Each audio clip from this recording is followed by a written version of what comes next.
Welcome to the University of West Florida, to the Department of Teacher Education and Educational Leadership, where we offer initial teacher preparation programs as well as graduate programs for principals, teachers, and other education leaders to become empowered professionals in the field of education. We are located in Pensacola in the Florida Panhandle, right on the Gulf of Mexico, where you will find programs that you would not be able to find anywhere else.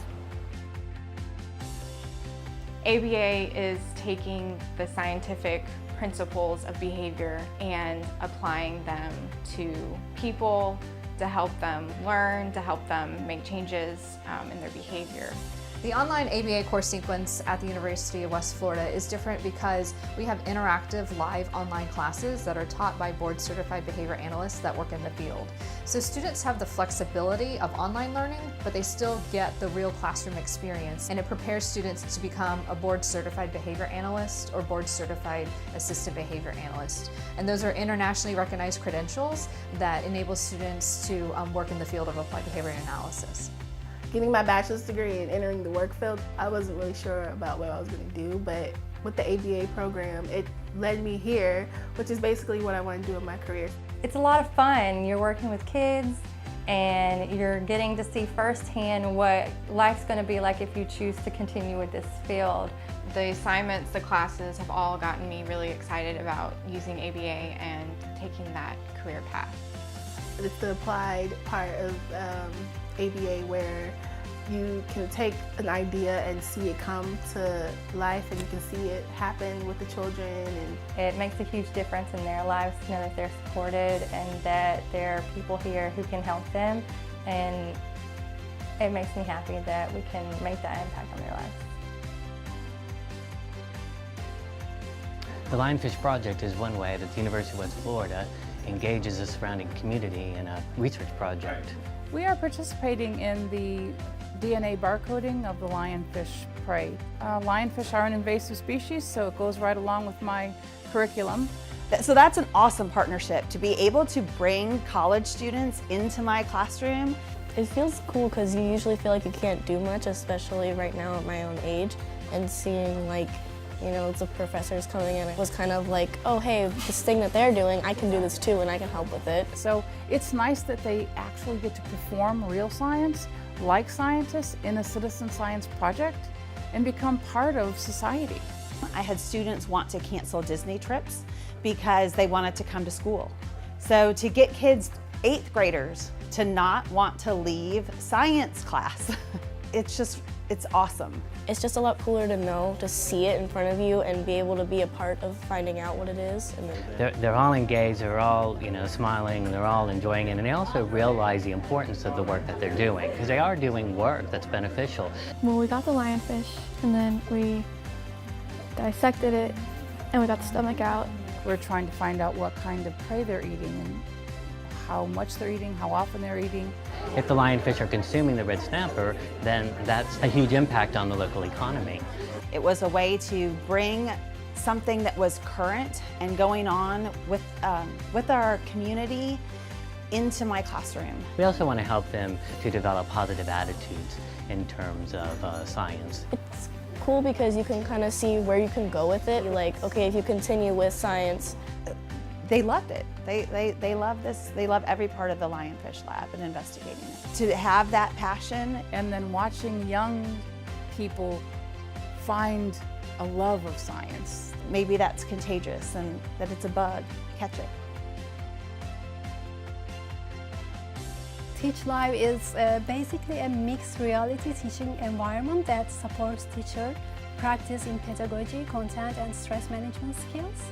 You go in and you sit with a classroom of avatar students, and each one of them has unique personalities, and it's a very small but diverse group of students. So there's 5 students in the avatar simulation, and they're trying to develop a rapport, relationship with the students. I don't want to say like, hey, you over there in the pink shirt. I can say CJ, and she knows exactly who I'm talking to. So they get a chance to practice different teaching strategies, so they actually teach a lesson in there, and classroom management, different behavior techniques, and the students start to act up a little bit. So like when a student pulls out a cell phone in the middle of class, when a student maybe constantly interrupts them when they're teaching. So dealing with the little nuanced distractions and trying to keep myself at a pretty even tone was a bit of a challenge, but I mean, I'm the leader of the classroom. I've got to find a way to make it work cohesively for the group. So the simulation gives them an opportunity to practice how to handle these situations, how to redirect students in an appropriate way. Before each session, before they are teaching, they put this like this. It's like a bio belt that monitors your respirations. It's great data, I think. It shows you at what parts of the lesson that you're most stressed out, so maybe you can go back and look at that part of your lesson. Can we help the students identify for themselves what are their stressors? It helps with better classroom management, I think, which is what most teachers struggle with. In other words, we try to understand the differences between positive and negative stress, and also they learn stress management and time management. It's good to be aware of your students, but also self-aware, and I think that's what's so great about this program. The curriculum gives our students the foundation so that they may become empowered professionals in the field. I'm Dr. Kathleen Hubach. I am the director of ICL, the Institute for Innovative Community Learning. And at ICL, we work alongside community partners to meet the needs of the community, especially related to educational goals. Two of the projects that we are working on in ICL are the Santa Rosa Tutor Mentor Program and the Promise Neighborhood Initiative. Promise Neighborhood is based on the notion that a child's zip code should not be the sole factor in determining his or her success in life.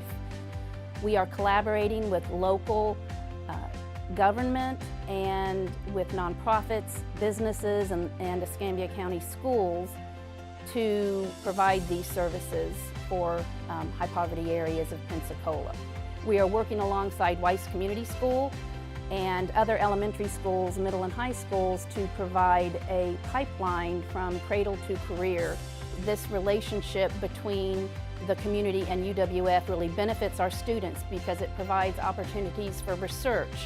Our students work with the many partnerships that we have in our community, which allows them to become heavily involved in faculty research, which makes a big impact. Santa Rosa Tutor Mentor Program involves both undergraduate and graduate students. I work for the UWF Mentor Program, and it's a collaboration with Santa Rosa County Schools. It came about from a need in the district. They needed more help in their early intervention program, and it just made sense to collaborate with UWF. Our UWF mentors, we've had them for several years now. They get training from the university, and then the district also provides some training with Dr. Tyner, and they're included in any trainings that we have here at the school.